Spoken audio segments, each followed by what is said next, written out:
ഭൂതലത്തിലെ ഏറ്റവും വലിയതും അതിമനോഹരവുമായ ജീവിയാണ് ആന. എത്ര കണ്ടാലും മതി വരാത്ത ഒരു അത്ഭുത ജീവി കൂടിയാണ് ആന. ഭാരതത്തിൽ ഗണപതിയുടെ അവതാരമായി ജനങ്ങൾ തന്നെ ആരാധിക്കുന്നു. വളരെയധികം പ്രത്യേകതകൾ കൊണ്ട് വ്യത്യസ്തമായിട്ടുള്ള ഒരു ജീവിയാണ് ആന.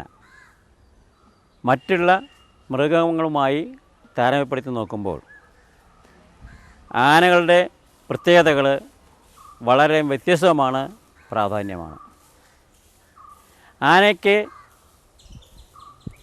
അതിൻ്റെ രൂപം നൽകുന്നത് തന്നെ അതിൻ്റെ അതിമനോഹരമായിട്ടുള്ള തുമ്പിക്കൈയാണ്. മേൽച്ചുണ്ട് രൂപാന്തരപ്പെട്ടതാണ് ആനയുടെ തുമ്പിക്കൈ. മാംസളമായിട്ടുള്ള ഒരു കുഴലാണ്. തുമ്പിക്കൈ നോക്കിക്കഴിഞ്ഞാൽ നമ്മുടെ മൂക്ക് പോലെയാണ്. അതിൻ്റെ ഉള്ളിൽ നടുക്ക് ഒരു സെപ്റ്റം ഉണ്ടായിരിക്കും, ഒരു വരമ്പുണ്ടാവും. അതിന് രണ്ട് സൈഡിലായിട്ട് നമ്മുടെ മൂക്ക് പോലെ തന്നെ ആയിട്ടുള്ള രണ്ട് നാസാരന്ധനങ്ങളുണ്ടാവും. ഏകദേശം 6000-ഓളം മാംസപേശികൾ കൊണ്ട് രൂപാന്തരപ്പെട്ടതാണ് തുമ്പിക്കൈ എന്നാണ് പറയപ്പെടുന്നത്. ഏറ്റവും ആകർഷകമായിട്ടുള്ള അവയവമാണ് തുമ്പിക്കൈ. നീണ്ട തുമ്പിക്കൈ, നിലത്തെഴുന്ന തുമ്പിക്കൈ, വണ്ണമേറിയ തുമ്പിക്കൈ ആനയുടെ ആകർഷകത വർദ്ധിപ്പിക്കുന്നു.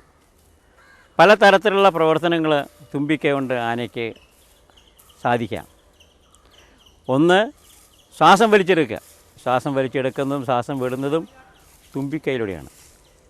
അതുപോലെ തന്നെ ഭക്ഷണ സാധനങ്ങൾ, ഇപ്പം മരത്തിൻ്റെ ചില്ല, മുള, അല്ലെങ്കിൽ താഴെ കിടക്കുന്ന സാധനങ്ങൾ, പുല്ല് വലിച്ചെടുക്കുന്നതിന് എല്ലാം തന്നെ തുമ്പിക്കൈ കൊണ്ടാണ് ആന ചെയ്യണത്. ഈ തുമ്പിക്കൈയുടെ അറ്റത്ത് ത്രികോണാകൃതിയിൽ ഒരു തുണിക്കൈയുണ്ട്. അറ്റത്ത് ത്രികോണാകൃതിയിൽ ഒരു തുണിക്കൈ. ഈ തുണിക്കൈ കൊണ്ട് നിലത്തിയെടുക്കുന്നതിൻ്റെ മുട്ടുസൂചി കൂടി ആനയ്ക്ക് അത് എടുക്കാൻ സാധിക്കും എന്നുള്ളതാണ്. പിന്നെ തുമ്പിയുടെ മറ്റു പ്രത്യേകത എന്ന് വെച്ച് കഴിഞ്ഞാൽ ഈ തുമ്പിക്കൈ കൂടെയാണ് ആന വാടയെടുത്ത് മനുഷ്യരെയും അതുപോലെ അതിൻ്റെ ശത്രുക്കളെയും മിത്രങ്ങളെയും ഭക്ഷണസാധനങ്ങളെയും എല്ലാം തന്നെ തിരിച്ചറിയുന്നത്. അതായത് വാസനിച്ച് വാടയെടുക്കുന്ന സാധാരണ ആനക്കാരുടെ ഭാഷയിൽ നിന്ന് പറയുകയും ചെയ്യുക. ഒരു ആന അടുത്ത് വന്നു കഴിഞ്ഞാൽ ആന അടുത്ത് നമ്മൾ വന്നു കഴിഞ്ഞാൽ ആന അങ്ങനെ തുമ്പിക്കൈനെ കോളാമ്പി പോലെ ഇങ്ങനെ കൊണ്ടുവരും. അതിനാണ് വാടയെടുക്കാന്ന് പറയുക. ആ വായു വലിച്ചെടുത്തിട്ടാണ് അതിനെ ആരാൻ്റെ മിത്രങ്ങളെന്നോ അല്ലെങ്കിൽ ശത്രുക്കളെന്നോ അതുപോലെ തന്നെ ഭക്ഷണ സാധനങ്ങൾ എന്തൊക്കെയാണെന്നുള്ളത് മനസ്സിലാക്കുന്നത് ഈ തുമ്പിക്കൈയിൽ നിന്ന് വാടയെടുത്തിട്ടാണ്. അതുപോലെ തന്നെ ഈ പിടി ആനകൾക്ക് മതിയുള്ള സമയത്ത് അതിന് ശരിയായ വിധത്തിൽ മതിയുണ്ടോ എന്ന് കൊമ്പൻ മനസ്സിലാക്കുന്നതും തുമ്പിക്കൈ കൂടെ വാടയെടുത്തിട്ടാണ്. ആ സമയത്ത് എന്ത് ചെയ്യുന്നത് വെച്ച് കഴിഞ്ഞാൽ തുമ്പിക്കൈൻ്റെ അറ്റം ഈ പിടിയാനയുടെ ജനേന്ദ്രിയത്തിൽ കടത്തുകയോ അല്ലെങ്കിൽ അതിൻ്റെ മൂത്രമോ മറ്റോ കുറച്ചെടുത്ത് കഴിഞ്ഞിട്ട് വായക്കകത്ത് അണ്ണാക്കിൻ്റെ മുകളിൽ രണ്ട് ചെറു ദ്വാരങ്ങളുണ്ട്. ആ ദ്വാരങ്ങൾ വയ്ക്കുകയും ചെയ്യും.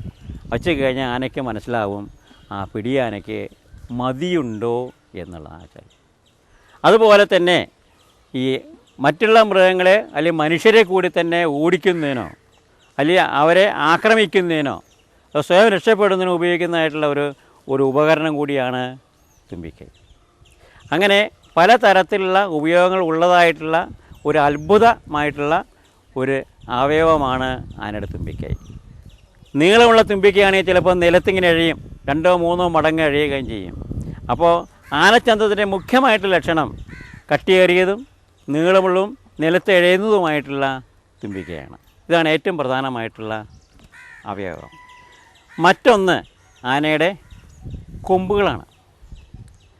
സാധാരണ കൊമ്പുള്ള ആനയെ കൊമ്പന്മാരാന്ന് പറയുക. എന്നാൽ കൊമ്പില്ലാത്ത ആനയുണ്ട് കേട്ടോ, അതിനെ മോഴാന്ന് പറയുകയും ചെയ്യണം. അതിൻ്റെ കൊമ്പുണ്ടാവില്ല, തേറ്റ മാത്രമേ ഉണ്ടാവുള്ളൂ. പിടിയാനയ്ക്കാണെങ്കിൽ കൊമ്പുണ്ടാവില്ല, തേറ്റ മാത്രമേ ഉണ്ടാവുള്ളൂ.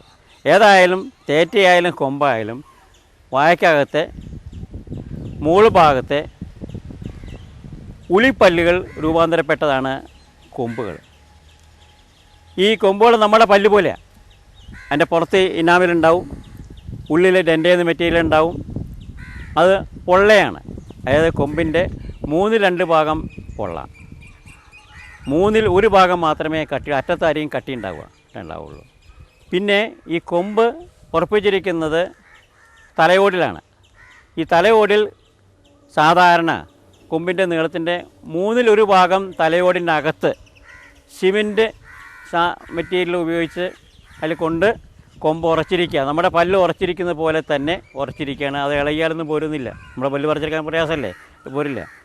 അതിൽ 1/3 ഭാഗം തലയോടിനകത്തായിരിക്കും, 2 ഭാഗം തലയോടിന് വെളിയിൽ നമുക്ക് കാണാം. വെളിയിൽ കാണുന്നതായിട്ടുള്ളത് 2 ഭാഗമാണ്. ഇതിൻ്റെ കൊമ്പിൻ്റെ പ്രത്യേകത എന്ന് വെച്ച് കഴിഞ്ഞാൽ ജീവിത അവസാനം വരെ വളർന്നുകൊണ്ടിരിക്കുന്നതായിട്ടുള്ള ഒരു അവയവമാണ് കൊമ്പ്. ഈ കൊമ്പുകൊണ്ട് തന്നെ പലതരത്തിലുള്ള പ്രയോജനമുണ്ട്. ഇപ്പോൾ പന സാധാരണ ആനയ്ക്ക് കൊടുക്കാറുണ്ട് കുത്തി പൊളിക്കുന്നതിന്, പട്ട കുത്തി പൊളിക്കുന്നതിന്, മറ്റുള്ള ആനകളെ നിന്ന് രക്ഷ ലഭിക്കുന്ന കുത്തുന്നതിന്, ചിലപ്പോൾ മനുഷ്യർ ഉപദ്രവിക്കുന്നതായിട്ടുള്ള മനുഷ്യരെ അകത്തുനിന്നൊക്കെ തന്നെ കൊമ്പാണ് ആന ഉപയോഗിക്കുന്നത്. സ്വയം രക്ഷയ്ക്ക് വേണ്ടി ഉപയോഗിക്കുന്നതായിട്ടുള്ള ഒരു പ്രധാന അവയവമാണ് കൊമ്പ്. പിന്നെ ആന നോക്കിക്കഴിഞ്ഞാൽ ആനയുടെ കണ്ണുകൾ കണ്ടു കഴിഞ്ഞാൽ ചെറുതാണ്, കാഴ്ചശക്തി താരതമ്യേന കുറവാണ്. പക്ഷേ അതിൽ പ്രത്യേകം എന്ന് വെച്ച് കഴിഞ്ഞാൽ ഈ ആനയുടെ കണ്ണുകൾക്കെന്ന് വെച്ച് കഴിഞ്ഞാൽ സാധാരണ മനുഷ്യനോ മറ്റോ മൃഗങ്ങൾക്കോ 2 കൺപോള ഉണ്ടാകും, താഴെയും മുകളിലും കൺപോള ഉണ്ടാവും. പക്ഷേ ആനയ്ക്കാണെന്ന് വെച്ച് കഴിഞ്ഞാൽ ഒരു 3ാമത് കൺപോള കൂടി ഉണ്ടാവും. അത് കണ്ണിൻ്റെ കടക്കിൽ നിന്ന് മുകളിലേക്ക് അങ്ങോട്ട് പോവുക.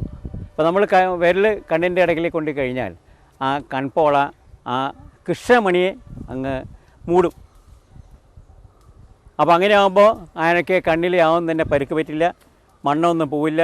ഇപ്പോൾ എന്തോ വല്ല ആയുധം കൊണ്ടുകളൊന്നും ആനയ്ക്ക് തരത്തിലുള്ള ഒരു മുറിവുകളൊന്നും ഉണ്ടാവില്ല. പക്ഷേ വേറെ പ്രശ്നം എന്ന് വെച്ച് കഴിഞ്ഞാൽ ഈ 3ാമത്തെ കൺപോള ഉള്ളതുകൊണ്ട് ആനയ്ക്ക് മരുന്ന് ഒഴിക്കുന്നതിന് വളരെയധികം പ്രയാസമാണ്. സാധാരണ നമ്മളൊക്കെ മരുന്ന് ഒഴിക്കുന്നത് കണ്ണിൻ്റെ കടയ്ക്ക കൂടെയാണ്. ഇപ്പോൾ ആനയുടെ കണ്ണിൻ്റെ കടയ്ക്കൂടെ നമ്മൾ മരുന്ന് ഒഴിക്കുകയോ മരുന്ന് വയ്ക്കുകയോ ചെയ്ത് കഴിഞ്ഞാൽ ആ മരുന്ന് കൃഷ്ണമണിയുടെ മുകളിൽ പറ്റില്ല. അപ്പോൾ ആ കൺപോളയുടെ മുകളിൽ മാത്രമേ പറ്റുള്ളൂ. അപ്പോൾ മരുന്ന് ഒഴിക്കുന്നതിന് പ്രയാസമാണ്.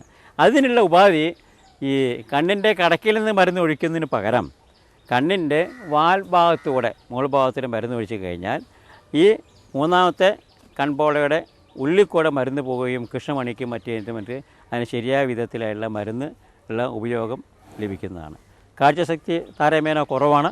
ഒരു 50 വാര അകലെ കാണാൻ കുറച്ച് പ്രയാസമായിരിക്കും. പക്ഷേ ആൾക്കാരൊക്കെ മനസ്സിലാക്കുന്നതൊക്കെ അതിനാച്ചാലും ഈ ഘ്രാണശക്തി കൊണ്ട് വാടയെടുത്തിട്ടാണ് എല്ലാം മനസ്സിലാക്കുന്നത്. പിന്നെ മറ്റൊരു പ്രത്യേകത പറയുകയാണെന്ന് വെച്ച് കഴിഞ്ഞാൽ ഈ ആനച്ചന്തത്തിൽ അതിപ്രധാനമായിട്ടുള്ള ചില ഭാഗങ്ങളുണ്ട്. അതായത് മസ്തകം എന്ന് പറയും. മസ്തകം മുകളിൽ 2 കണ്ണുകൾക്ക് ഇടയ്ക്ക് കാണുന്ന തള്ളി നിൽക്കുന്നതായിട്ടുള്ള ഭാഗമാണ് മസ്തകം. ഈ മസ്തകം ആനച്ചന്തത്തിൽ നല്ല ചന്തമുള്ള ആനയ്ക്കാണെന്ന് വെച്ചാൽ അത് പുറത്തേക്ക് ഇങ്ങനെ തള്ളി നിന്നിട്ടുണ്ടാവും, മുൻഭാഗത്തേക്ക് ഇങ്ങനെ ഉന്തി നിൽക്കുന്നുണ്ടാവും. അതൊരു ലക്ഷണമൊത്ത ആനയുടെ ഒരു പ്രാധാന്യമാണ്. അതുപോലെ തന്നെ ആനയുടെ ശിരസിൻ്റെ മുകളിൽ കാണാം ഇങ്ങനെ റാ പോലെ 2 ഭാഗങ്ങൾ കാണുകയും ചെയ്യാം.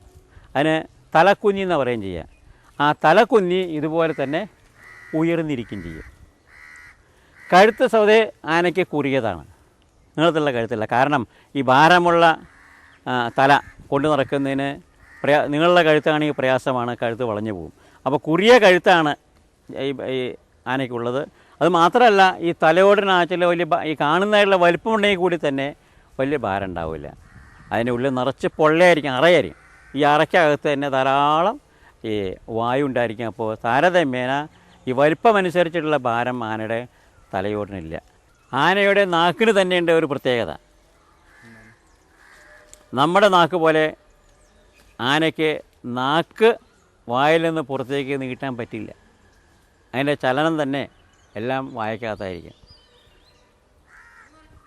നമ്മൾ എന്തെങ്കിലും തീറ്റ സാധനങ്ങൾ പഴമോ അല്ലെങ്കിൽ കരിമ്പോ അല്ലെങ്കിൽ പട്ടയുടെ കഷ്ണമോ കൊടുക്കുകയാണെങ്കിൽ ഉടനെ തന്നെ നാക്കിൻ്റെ നടുഭാഗം ഒരു മുകളിലേക്ക് വളയും, ഒരു കൊക്ക പോലെ വളയും.